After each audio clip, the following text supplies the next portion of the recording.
Hello and welcome back to the channel, and if you're new here, please don't forget to leave a like, comment and subscribe, and if you've been here before, well, welcome back to the channel.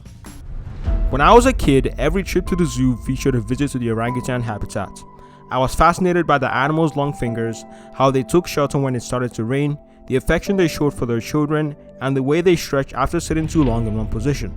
Sometimes, watching them felt like watching any other animal at the zoo, but sometimes it felt like watching people who happened to be visiting a nearby park. I swear I knew exactly what they were thinking and feeling. As I grew up, the love that I have for these beautiful animals still remains. Apes are our closest surviving relatives.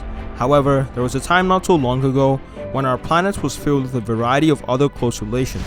From Homo erectus, which looked quite a lot like modern humans, to Paranthropus boisei, which looked much less so. Each one carried a legacy, vital genetic, behavioral, biological, and geographic information about our shared origins. They were all strands in the interconnected web of humanity.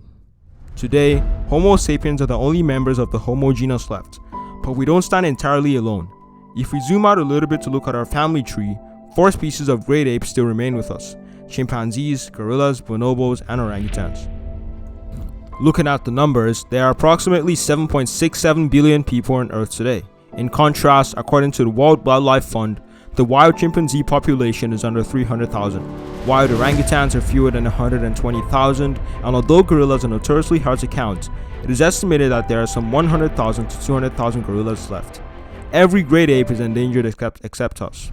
The tragedy of those numbers is apparent to anyone who cares about conservation. We lose species to extinction every day, driven by economically motivated habitat destruction or consumerism. Wherever humans go, biodiversity often suffers, and we are everywhere.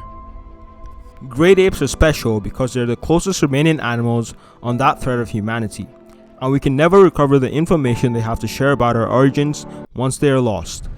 If the desire to preserve biodiversity isn't enough to save the apes, then unlocking the human story is an even stronger reason for their conservation. One of the most fundamental things about being human is that we walk upright on 2 legs. Some anthropologists have even suggested that this feature allowed us to become successful as a species, because it freed our hands to carry loads over long distances or make and use tools. But evolution doesn't act on a blank canvas. It works on bodies that already exist and move through the world. Because our ancestors started on 4 legs and moved to the trees, we pay the price for upright walking with lower back pain and less stable joints.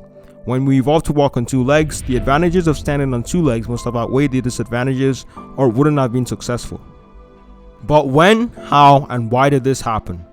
For hints, scientists turn to 2 places: fossil records and our great ape cousins. In the fossil records, there's evidence of bipedal features in early humanoid species dating back 3 to 4 million years. It is clear that even after we've been standing on 2 legs for a while, we kept many features that came from living in the trees. Still, fossils are rare, and researchers haven't found any yet that look exactly like they might be our direct ancestors. So, anthropologists turn to the apes.